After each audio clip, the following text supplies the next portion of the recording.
안녕하세요. 네, 오늘의 이 시간에는 하마짱님이랑 하늘바다님께서 올려주신 질문입니다. 장례문화와 교통문화에 대해서 알려달라고 하셨어요.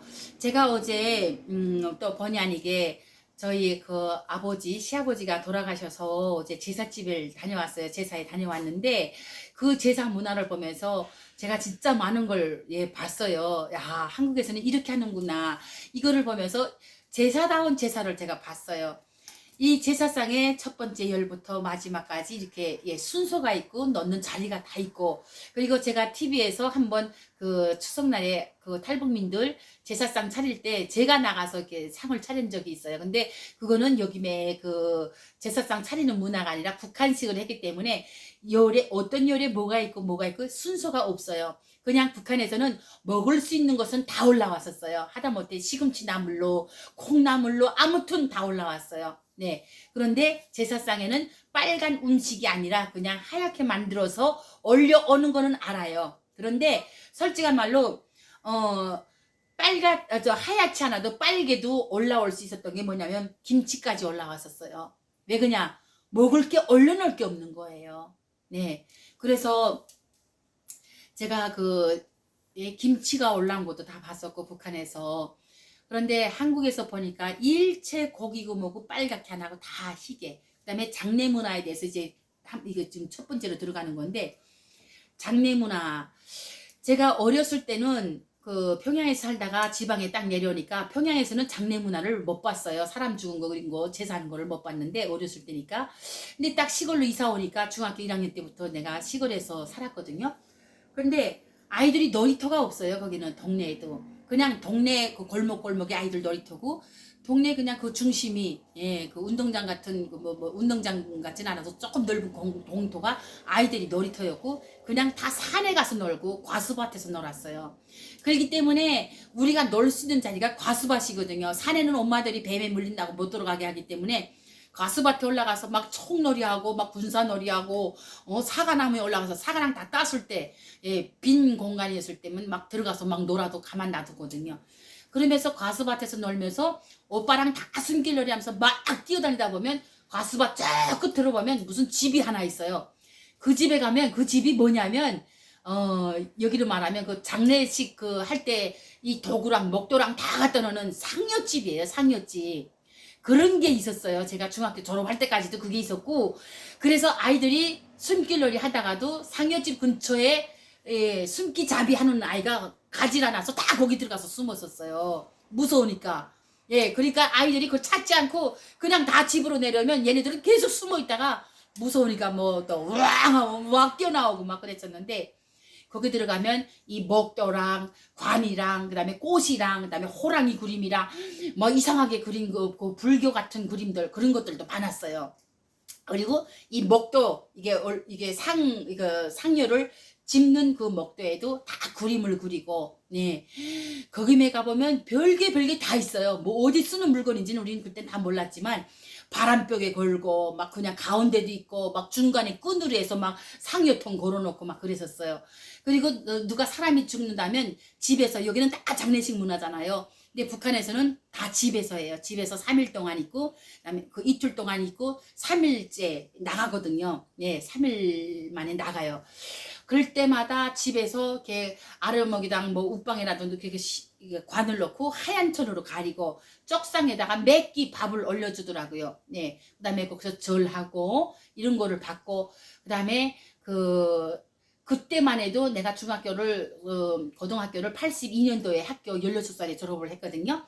그때 학교 졸업할 때만 해도 내가 봤는데 이런 거 상여 그 모자들 있잖아요. 상인 그 제사 때 쓰는 모자 하얀 거 높은 거 그거 쓰고 새끼로 이렇게 또 감았고 이런 문화가 있었어요. 그때도. 그래서 우리 집에 농짝을 열어보면 할머니 돌아가셨을 때 썼던 그 모자랑 그다음에 하여간 배천으로 만든 게 뭔가 있었어요. 괴짝 밑에. 그러면 막 끔찍한 거예요. 막 옷 찾으려고 막 괴짝 두지다 보면 그런 게 나오면 막 끔찍해서, 근데 왜 이거 안 버리냐 그러면 우리 집에 또 상제가 나면 그걸 또 쓴다는 거예요. 네. 그리고 또 뭐가 있었냐면 지금 장례 문화에서 나오지만 우리 할머니 할아버지가 돌아가시기 전에 항상 자신들이 돌아가시면 입을 수 있는 그 배천, 예, 그거를 다 준비를 하셨더라고요. 그래서 할머니, 할아버지 돌아가신 다음에 엄마가 동네 할머니들이랑 그 다 배서 손으로 다 옷을 만들어서 그렇게 예, 해서 예, 입간하는 걸 우리가 봤거든요. 네. 그리고 산에 올라가서 이제 땅을 먼저 다 파잖아요. 그러면 상류로 메고 올라가요. 올라가면서 아이고 내고 아이고 내고 하면서 올라가면서 또 관을 또 내려놓고 앉아요. 그러면 또 그 아줌마들이 딱 물동이에다 뭐 막 그냥 그 뭐야 그 막걸리 같은 거 탁백이랑 다 지고 내려와서 거기 와서 막 전두 주고 그것도 한 잔씩 먹여서 또 올려보내고 그다음에 묻어놓고 평평하게 묻어놓고 직장 사람이라든지 뭐 군인이 죽었으면 군부대 사람들이라든지 막 그걸 막 노래를 부르면서 막 다져요. 막 발을 맞춰서 이가 돼야 하면서 막 뭐라고 한 사람이 하면 다 같이 따라 부르면서 막 그걸 다져요. 그 다음에 봉분을 싹 해놓고 잔디를 이렇게 대충대충 입혀놨다가 이제 봄에 다시 한번 잔디를 입혀주더라고요. 그때 학교 졸업할 때까지만 해도 나무 비석이라는 게 없었어요. 다 돌비석이었어요. 누구며 뒤에는 그 자녀들 이름까지 다 새겨서 그렇게 하는 거 전문 묘 새기는 묘 위에 이름을 새기는 그 돌조개 같은 사람이 이게 쪼는 사람이 있었고 내가 그랬잖아요. 우리 할아버지가 망 쪼는 할아버지였다고 망. 예. 하도 망질을 해서 망 다 달면 또 이렇게 망을 이렇게 정으로 이렇게 파서 잘 갈리게 해주는 사람이 있었거든요. 그것처럼 전문 묘비 새기는 사람들이 다녔어요. 그래서 할머니, 할아버지 있는 집은 돌아가시기 전에 비석을 다 만들 정도로 그렇게 다 준비를 하고 있었다고 그랬었어요. 그리고 북한에서는 이렇게 제사를 많이 안 해요. 오랫동안 안 해요. 여기처럼 뭐 맨날제 무슨제 이렇게 안 해요. 돌아가신 다음에 생일제 그다음에 뭐 한식 추석 뭐 이런 거 예, 하지. 그다음에 우리도 보니까 오빠도 3년 지나서는 그냥 집에서 다 하고 추석 때만 올라가고 한식 때 한번 산 가서 이렇게 봉분을 봐주고 오고 그랬다고 그래요. 근데 아버지 어머니가 돌아가시면 아니 뭐 집에 누가 상가가 났다고 하면 그 사진을 이렇게 산에서 모셔갖고 내려와서 바람벽에다 집에 바람벽에다 걸어놔요. 한쪽 바람벽에는 다 김일성 처상화가 있는 데는 아르목 여기 저 바람벽이고 여기다는 일체 모는 걸 못 꼽아요. 어떤 일이 있었는지 알아요? 그 아래목 그 바람벽에다 김일성 처상화 이렇게 걸어놓은 데다가 할머니가 머리에 이렇게 바느질하면서 머리 이렇게 해다가 바늘 건사할 데 없으니까 그 바람벽에다 이렇게 꼽았어요. 김일성 처상화 모신 바람벽에다 이렇게 꼽아놨는데 종이에다 이렇게 꽂아놨어요. 이렇게. 그런데 그거를 누가 와서 보고 김일성 모신 처상화 앞에다가 바늘 꽂았다고 아주 정치적으로 분석을 하는 거예요. 이? 김일성 얼굴에다 이렇게 그 바늘 꼽은 것처럼 그렇게 막 해석을 해서 막 그냥 막 비판을 하더라는 거예요. 그래서 거기면은 절대 낙서질도 못하고 여기면은 그냥 막 신문지 발라도 김일성 처상 앞에는 하얀 종이 꽃종이를 싹 발라서 그렇게 했거든요. 그리고 엄마 아버지 뭐 할머니 할아버지 돌아가시면 산에서 내려와서 그 사진을 다른 바람벽에다 넣고 하얀 종이를 덮어놔요. 그리고 아버지 어머니 할머니 할아버지 그 상제가 이 돌아가신 분이 생일이라고 하면 그 종이를 딸딸딸딸 올려서 딱 걸어놓고 그 앞에서 절하고 뭐 밥 한 그릇 떠놓을 수 있으면 떠놓고 절하고 그 다음에 사진 덮어놓고 그렇게 사진을 오래 걸어놨었어요. 그래서 나도 어린 시절에 집에 가면 할머니 할아버지 그 바람벽에 사진 있는 거 덮어놓고도 얼마나 무서운지 몰랐어요. 그래서 아버지 보고도 저 사진 치우면 안 되냐고 다시 한번 그러면 뭐 맞아 죽는다고 막 그랬거든요. 어머니 아버지 모시는 건데 너네가 왜 이렇게 그러냐고 무섭다고 하니까 뭐가 무섭냐고. 그리고 일체 할머니 할아버지 몽땅 쓰던 걸 다 태워줘요 다. 예, 우리 아버지는 할머니가 돌아가시기 전에 잡수던 약도 다 태워주더라고요. 그리고 약 먹던 그 물컵 있잖아요 거푸 그것도 다 태워주시더라고요. 그러면서 할머니 할아버지가 가실 때 싹 다 갖고 가야지. 어디 가서 영혼으로 돌면서 야 내가 필요한 거 그거 내 밖으로 너네 집에 있는데 밖으로 달라 걔나 그런다는 거야. 그러면서 우리 보고 다 태워줘야 된다고 막 그랬었거든요. 그래서 그렇게 태웠고 자 우리 어머니 아버지가 돌아가셨을 때 내가 군대 나가서 우리 어머니 아버지가 돌아가셨거든요. 제대되고 와서 오빠가 나 데리고 아버지 산에 갔는데 세상에 오빠가 올라가자마자 막 통곡을 하고 우는 거예요. 그래서 난 엄마 아버지 앞에 동생을 데리고 와서 그렇게 막 통곡을 하고 우는 줄 알았더니 오빠가 그러더라고요. 너무 살림이 어려워서 비석할 예, 비속을 살 수 있는 쌀이 없어서 다 물물교환했거든요. 한때 너무 어려울 때. 그러다 보니까 돈도 없지, 식량도 없지, 그래서 그 덜비석을 못 샀대요. 그래서 강냉이를 뭐 28kg인가 아까 30kg 전에 이렇게 28kg 가지고 나무 비석을 세웠대요. 나무 비석 깎아서 높게 두꺼운 걸 해서 딱 세서 그 먹골자로 다 아버지 엄마 이름 써서 이렇게 딱 세워놨는데 동생 왔다고 또 데리고 났다가 올라가니까 그 나무 비석을 다 뽑아간 거예요. 그러니까 오빠가 그렇게 막 목 놓아 울더라고요. 엄마 아버지 이렇게 지켜주지도 못하고 동생이 왔는데도 빈손으로 밥 한 그릇도 못 들고 술도 한 병 못 가지고 왔다고 그러면서 막 오빠가 울면서 그 모습을 보니까 얼마나 막 가련한지 왜 우리가 이렇게 살아야 되나. 그냥 목숨만 살았지 그냥 다 죽은 사람이에요. 먹을 게 있나 입을 게 있나 그냥 근심걱정에 그냥 사람이 얼굴이 펼 새가 없이 그렇게 예 그렇게 하고 살았거든요. 그래서 오빠가 그랬어요. 엄마 아버지한테 우리가 이렇게 비석도 다 잃어먹고 이렇게 살았는데 이제 우리가 꼭 돈 벌어서 좋은 날이 오게 되면 아버지 앞에 엄마 앞에 좋은 돌비석 세워준다고 오빠가 그렇게 얘기를 하는 걸 내가 듣었거든요. 그래서 나는 야 통일되면 엄마 아버지 보러 산에 가서 비석 해드리러 가고 싶지만도 그 꼴보기 싫은 놈이 있어갖고 가기도 싫고 어우 나는 정말 북한에 돌아서서 방귀 끼기도 싫은 거예요. 자, 그 다음에 교통문화에 대해서 또 우리 그 하늘바다님께서 올려주셨어요. 하늘바다님께서 교통문화, 저거, 하마짱님께서 교통문화, 그 장례문화 올려주셨고, 하늘바다님께서, 나무비석도 뽑아가냐, 이렇게 얘기를 물어보셨는데, 나무비석 뽑아간 거는 제가 얘기해서 이제, 하마짱님께서 교통문화에 대해서 이제 알려달라고 하셨는데, 교통문화는 거진 내가 밑에 영상에도 좀 만들었을 거예요. 그리고 예, 그 인터넷이라던가 우리 이만갑을 통해서도 다 보셨지만 북한에는 빈 차가 다니면 빈 차를 잡아서 단속할 정도로 빈 차 감독소가 있어요. 그래서 휘발유도 아깝고 그다음에 자동차도 좀 귀하니까 이양 자동차 다니는 바에 사람을 태우고 다니거나 거기 짐을 싣거나 빈 차로 다니지 말아라 이거예요. 석탄을 싣던 나무를 싣던 사람을 장사꾼들을 싣던 자 그래서 교통문화 이렇게 도시 평양시에는 지금은 아니지만 옛날에도 평양시에 마차가 왔다 갔다 할 정도로 도로에 예 그랬었어요. 근데 지금은 지방에 내려가면 우마차 사업소에 우마차에 달구지 소가 그냥 대도로에 막 왔다 갔다 하고 도로에 막 소똥 말똥 막 싸면서 다니는 그런 예, 조선시대 같은 일들이 많아요. 지금도 예 어디 갈 때는 사람들이 자동차 대신에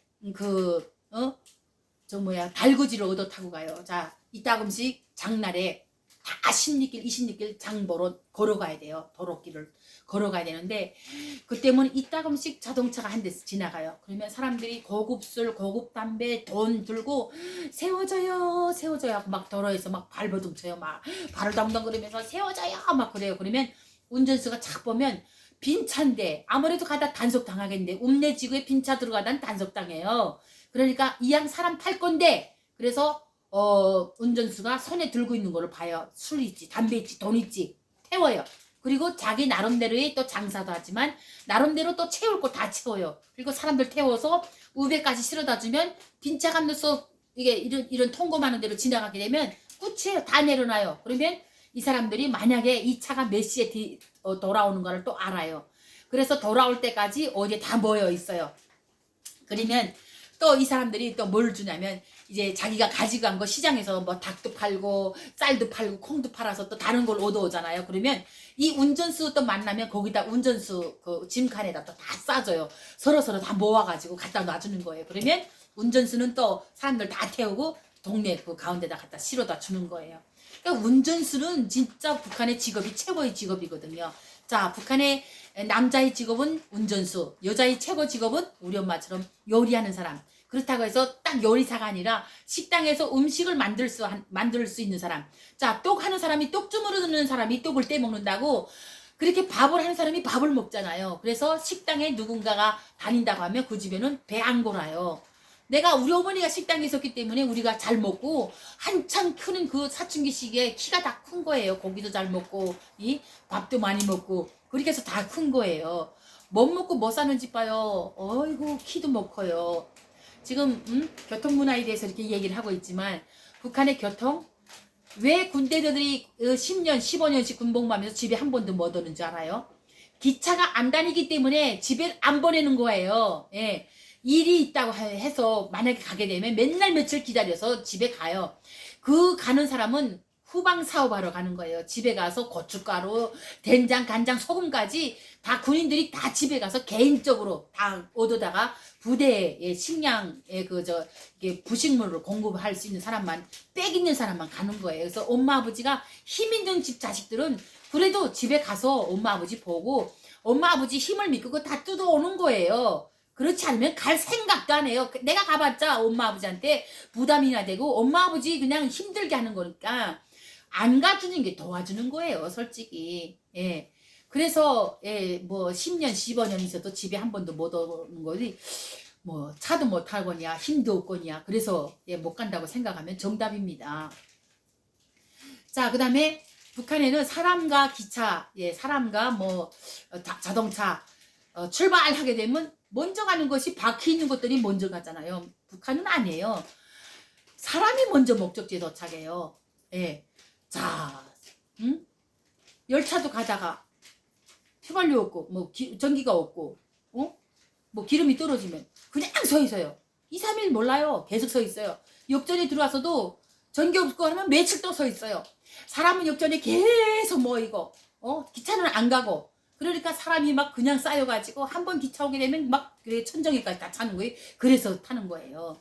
그 안에요. 이게 의자 식탁이 원래 다 있었어요. 예, 80년대 중반까지는 다 있었어요. 근데 90년대에 와서 그 의자에 싹 다 없는 게 뭔지 알아요? 기차가 서면 추운 데서 어떻게 있어요 사람들이. 그러니까 기차 있고 의자 다 뜯고 식탁 다 뜯어갖고 불 떼고 바깥에서도 불 떼고 그렇게 하면서 그 기차를 또 기다려요. 출발을 기다리는 거예요. 그러다 보니까 완전히 그냥 폐허가 돼버렸어요. 폐허. 딱 그냥 예, 이렇게 그 피난민들 다니는 딱 그런 예. 제가 여기 편집을 하면서 사진을 보여줄 수 있으면 제가 사진을 올리겠는데 사진 다 있거든요. 근데 내가 편집을 할 줄 모르고 혼자서 이렇게 방송하다 보니까 그런 것도 깔아줄 수 없어서 지금 죄송하긴 하지만 예, 그런 게 다 있거든요. 거짓말이 아니에요. 자, 산에 나무가 있나? 예? 자, 넌판에 지금 한국 물결이 출렁돼야 되는데 한국 물결이 다 뭐야? 벼죽쟁이 벼돌만 왔다 갔다 하지. 예? 옥수수밭에 옥수수가 빼짝 말라서 다 야, 정말 북한에는 도무지 어떻게 그렇게 생겨 먹었는지 모르겠어요. 나라의 쌀독에 쌀이 비기 시작하니까 진짜 장례문화 전에는 누가 돌아가셨다 그러면 상점에 그 표만 갖고 가게 되면 이민반장 도장만 있으면요 가서 이렇게 천도 받아오고 그다음에 장례문화에 그 필요한 것들 이렇게 줍니다. 네.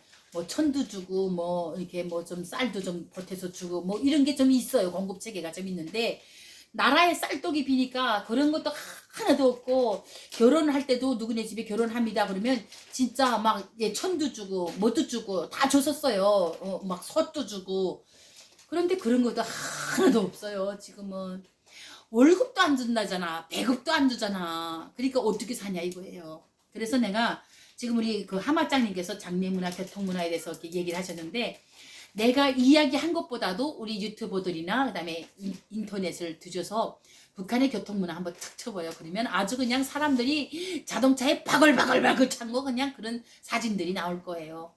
그런 그 자동차라도 얻어 타고 다니는 사람들도 힘 있는 사람들이에요. 일반 인민들은 못 타요. 또 그 자동차 타는 거 그냥 태우는 줄 알아요. 서비차라고 해서 돈 걷고 쌀 걷고 술 걷고 다 걷어요.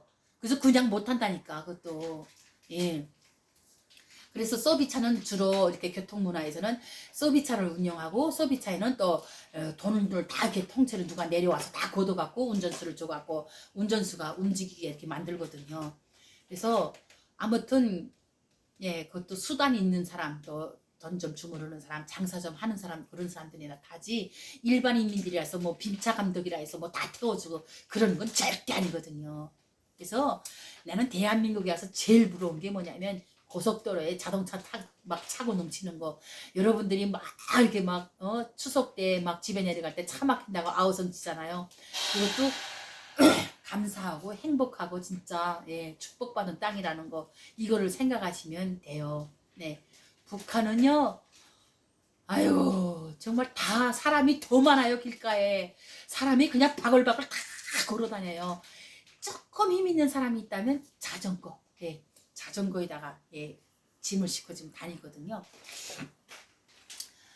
장례 문화도 지금도 북한에는 장례식에 올려놓을 식량이 없어서 음식이 없어서 예, 한때는 진짜 예, 그 놀부가 흥분의 집에 제사할 때 흥부하고 놀부가 아버지한테 제사할 때 놀부는 없지만 흥부는 그렇게 있으면서도 아까워서 종에다가 뭐 돼지고기 뭐 소고기 뭐 전 뭐든 뭐 종이로 써서 놨다고 그렇게 제사상을 차렸다고 이렇게 영화에서 나왔었는데 그때나 똑같은 거야. 예, 흥부전에서 나온 거하고 똑같다니까. 그래서 여러분들 장례 문화 정말 차릴 게 없어서 부모님한테 차릴 것도 없고 술 한 잔도 없어서 빈병에 맹물 넣고 휴능이나 하고 이렇게 제사를 지내는 사람들이 북한에 아직도 많다는 거 잊지 말아주세요. 장례 문화 이야기 하자꾸나 하면 이제 아마 더 많은 이야기들이 나오지만도 아무튼 산 사람들도 눈물의 제사를 드릴 수밖에 없는 것은 그거밖에 없어서 부모님들 앞에 그런 거밖에 내놓을 수 없어서 예, 눈물 짓는 그런 제사라는 거. 예. 내가 우리 시댁에 가봤는데 막 그냥 전을 광주리로 하고 막 음식을 가득 하고 닭 잡고 막 주방에 발 디뎌낼 짬이 없는 거야. 맨 먹을 거 해서 해놓은 거. 그거 보면서도 야 돌아가신 분들도 진짜 호강하신다 네 그렇게 생각했다니까요. 예. 그래서 여러분들 북한에는 아직도 하늘과 땅 차이라는 거예요. 여러분들은 하늘에 있어요. 천국에 있어요. 북한은 아직 땅속에 지하 세계에서 아직도 살고 있어요. 죽은 사람도 불쌍하고 산 사람도 불쌍하고 네 죽은 사람은 죽었다 칩시다. 산 사람들이 그 죽은 사람들 앞에 자기 조상들 앞에 내놓을 게 없어서 제사도 제대로 못 드리고 지금 결혼도 1990년도부터 2000년 중반 때까지 결혼도 못하고 시집을 갔어요. 잔치상 차릴 것도 없어갖고 그런 상황이라는 거 여러분들 아셨으면 좋겠습니다. 자 우리 하마장님과 하늘바다님께서 물어보신 질문 장례문화 교통문화에 대해서 얘기를 해드렸습니다. 예, 오늘 늦은 시간까지 함께해 주신 여러분 감사합니다. 고맙습니다.